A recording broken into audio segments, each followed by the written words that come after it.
ملے, آپ گڑھا کھودیں, کوشش کریں تو آپ کو پانی نہ ملے, ایسا نہیں ہو سکتا یار. جب آپ نے دیکھا نہیں ہے کشتیاں لہروں سے ٹکراتی ہیں تو کنارے تک پہنچی جاتی ہیں, دانا جب خاک میں ملتا ہے تو گلے گلزار بن ہی جاتا ہے. مٹھا دے اپنی ہستی کو اگر کچھ مرتبہ چاہے کہ دانا خاک میں مل کر گلے گلزار ہوتا ہے. اور صاحبوں محنت تو کرو, جا کر کے دیکھو بلگرام شریف میں وفات ہے بلگرام کی شان دیکھو.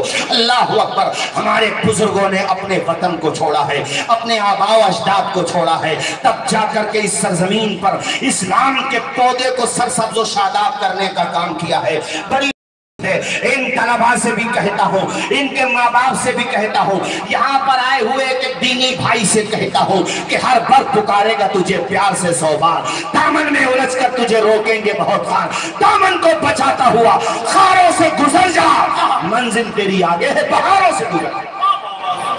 وہ کیا ماحول تھا مفتی نجیب صاحب قبلہ, اللہ اکبر. میں بتا رہا تھا اپنی ماں و بہنوں کی ڈسپلن دیکھ کے, تہذیب و سلیقہ دیکھ کے, سننے کا مزاج دیکھ کے مجھے وہ واقعہ یاد آیا تھا. ایک تو میں نے سنا دیا آپ کو, حفصہ بنت سیرین کا ایک واقعہ مجھے اور یاد آ رہا ہے. اللہ اکبر کبیرہ. یہ ہے شیخ جمال الدین یوسف, یہ کوئی معمولی نام نہیں ہے, ان کی بڑی عظیم کتابیں ہیں. ہمارے مدارس میں جو سبجیکٹس پڑھائے جاتے ہیں, ٹاپکس پڑھائے جاتے ہیں, ان میں سب سے بھاری جو سبجیکٹ ہوتا ہے اس کو فن اسماء الرجال کہتے ہیں.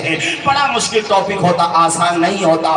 جس بزرگ نے اس ٹاپک پہ کتابیں لکھی ہوں سوچو وہ کتنا بڑا محدث ہوگا. شیخ جمال الدین یوسف, ان کے علم کا بڑا شہرہ تھا, دور دور سے لوگ خطوط لکھ کر ان سے استفادہ کرتے تھے, مگر لکھا ہوا ہے اتنا شہرہ شیخ جمال الدین یوسف کا نہیں تھا جتنا شہرہ ان کی بیوی فاطمہ عائشہ بنت ابراہیم بن صدیق کا تھا.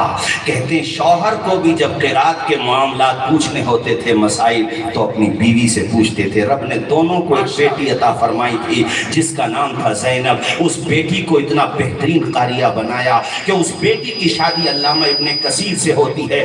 علامہ ابن کثیر کہتے ہیں میری زوجہ, میری بیٹی جب قرآن گرسہائے گنج والوں اسیر مفتی اعظم حاجی مظہر صاحب نے آپ کو علم دیا ہے, اور وہ جو کارخانے نہیں دیے ہیں, علم دیا ہے, اپنی بیٹیوں کو بھی پڑھاؤ.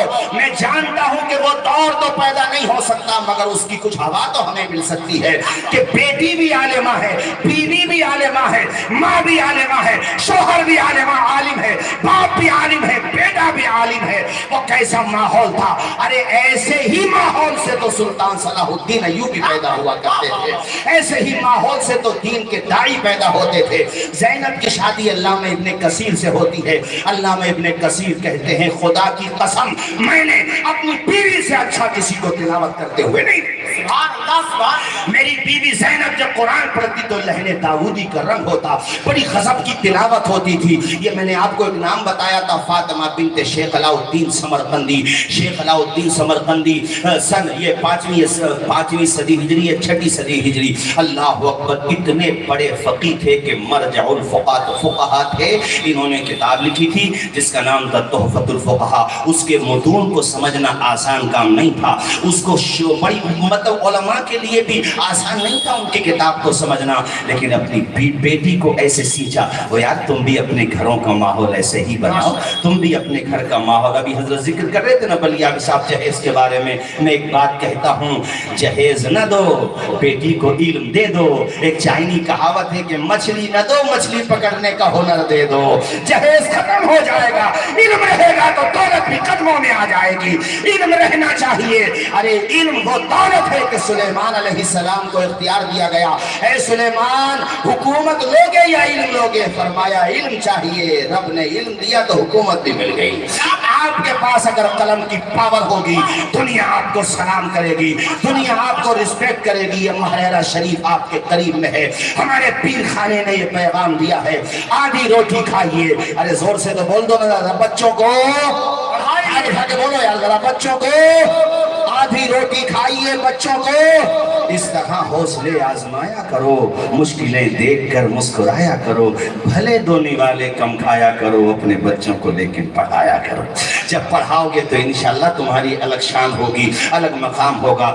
اپنی بیٹی کو اس شعور کے ساتھ پڑھایا لکھایا کہ ان کی بیٹی نے وہ کتاب جو فقہا زبانی یاد نہیں کر سکتے تھے, فاطمہ نے وہ زبانی یاد بھی کر لی, سمجھ بھی لی, اور